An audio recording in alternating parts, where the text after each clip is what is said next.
જય માતાજી મિત્રો, ગુજરાતના પાટણ જિલ્લાના એક નાનકડા ગામનો છોકરો જેની પરિસ્થિતિ મિત્રો એટલી નબળી હતી કે ઘરના ફૂટી ગયેલા 4 પતરા પણ તે બદલાવી શકતો ન હતો। આગળ જઈને જેણે 10મા ધોરણથી પોતાનું ભણતર છોડી દેવું પડ્યું હતું। કેવી રીતે પોતાના ભાઈઓની સાથે એક YouTube ચેનલ બનાવે છે જે આગળ જઈને ગુજરાતની સૌથી મોટી YouTube ચેનલ SB હિન્દુસ્તાની બને છે। મિત્રો આપણે વાત કરી રહ્યા છીએ ભરતસિંહની, જેમણે SB હિન્દુસ્તાની ચેનલની શરૂઆત હતી। શરૂઆતના સમયમાં ભરતસિંહ જ્યારે 9મા ધોરણથી 10મા ધોરણમાં આવ્યા ત્યારે તેમની પરિસ્થિતિ ખૂબ જ નબળી હતી। તેમના ઘરના પતરા ફૂટી ગયેલા, પણ તેમની આર્થિક પરિસ્થિતિ એવી હતી કે તે પણ તેઓ નવા નખાવી શકતા ન હતા। નબળી આર્થિક પરિસ્થિતિને કારણે 10મા ધોરણથી પોતાના પિતાજીને મદદ કરવા તેમણે ભણતર છોડી દીધું અને બોર્ડની પરીક્ષા ન આપી। તે સમયે તેઓ એવું માનતા હતા કે જો તેઓએ બોર્ડની પરીક્ષા આપી દીધી તો તેમના પિતાજી ગમે તે કરીને તેમને ભણાવશે, પણ તેમને પોતાની આર્થિક પરિસ્થિતિ નો ખ્યાલ હતો। ત્યારબાદ તે MRK નામની કંપનીમાં નોકરી કરવા લાગે છે। MRK કંપની ઓપરેશનમાં વપરાતા ગ્લવ્સ બનાવતી કંપની છે, જેમાં ભરતસિંહની સાથે જલુભા, બળવંતસિંહ અને વાઘુભા નોકરી કરતા। ભરતસિંહ MRKમાં પોતાની આર્થિક પરિસ્થિતિને કારણે નોકરી તો કરતા, પણ તેમના મનમાં કંઈક મોટું કરવાની ઈચ્છા હતી, જેના માટે તેઓ ખૂબ પ્રયત્નો કરે છે પણ કંઈ સફળતા મળતી નથી। તેમના એક મિત્ર હતા જેમની એક YouTube ચેનલ હતી પાટણ ગુજ્જુ કરીને। તેઓ એકવાર સાથે બેઠા હતા ત્યારે ભરતસિંહને આ YouTube વિશે ઘણું બધું જાણવા મળે છે।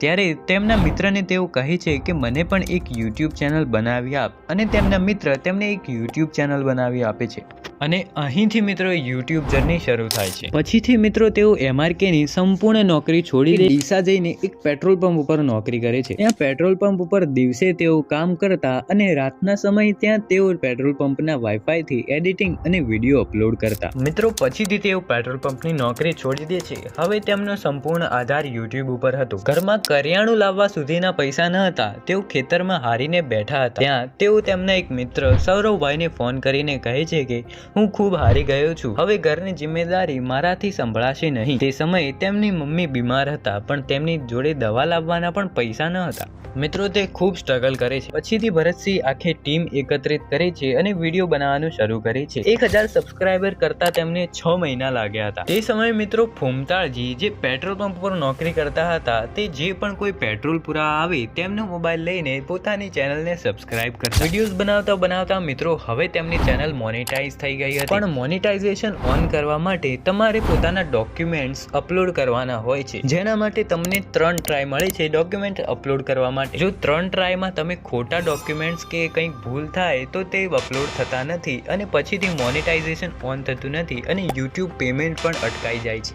આપણા ભાઈઓ સાથે પણ આવું જ થયું। 3 ટ્રાય તેમની પૂરી થઈ ગઈ અને તેમની YouTube પેમેન્ટ અટકાઈ ગઈ। અહીં તેઓ ખૂબ નિરાશ થઈ ગયા। ત્યારે તેઓ પૂર્વાભાઈ સધી માતાજીને પૂછે છે અને માતાજી તેમને 2 દિવસમાં પ્રોબ્લેમ સોલ્વ થઈ જશે તેવા આશીર્વાદ આપે છે। પછીથી તેઓ વાયા રાધેભાઈ જોડે જાય છે અને બધી જ પ્રોબ્લેમનું સોલ્યુશન થઈ જાય છે। મિત્રો ત્યારબાદ બધા જ ભાઈઓ ભેગા મળીને ખૂબ જ મહેનત કરે છે। તેમનું માનવું છે કે કોઈ પણ વ્યક્તિની સફળતા પાછળ તેમના દેવનો હાથ હોય જ છે। તેમની માતાજી પૂર્વાભાઈ સધીમાએ તેમને ખૂબ જ સાથ આપ્યો છે। ચેનલ શરૂ કરી ત્યારથી તેઓ એક જ સંકલ્પ સાથે ચાલ્યા છે કે 1 રૂપિયા પણ ક્યાંયથી અલગ કમાઈને ન લાવો, બધું જ ભાઈઓનું છે, કોઈનું કાંઈ અલગ નથી કે નોખું નથી। મિત્રો SB હિન્દુસ્તાનીનો હેતુ શરૂઆતથી જ સમાજ હિત અને સમાજ કલ્યાણનો છે। તેમના વિડીયોઝમાં કોઈ અયોગ્ય વસ્તુ કે દ્રશ્ય બતાવવામાં આવતું નથી। આજે ભરતસિંહ અને બધા જ SB હિન્દુસ્તાનીના ટીમ મેમ્બર્સ ખૂબ જ લોકસેવાનું કામ કરી રહ્યા છે। તો મિત્રો આ હતી SB હિન્દુસ્તાની ચેનલની સંપૂર્ણ સ્ટોરી। વિડીયો કેવો લાગ્યો કોમેન્ટમાં જરૂરથી જણાવજો।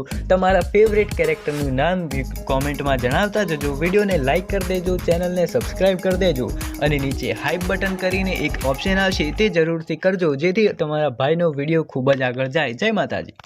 મિત્રો અહીં નોંધ લેજો કે મેં ભરતસિંહના ફક્ત MRK કંપનીના સ્ટ્રગલની જ વાત કરી છે, તેના સિવાય પણ તેમણે ખૂબ સ્ટ્રગલ કર્યું છે। અમુક બાબતો મેં વિડીયો લોંગ થાય તે માટે ઇન્ક્લુડ કરી નથી।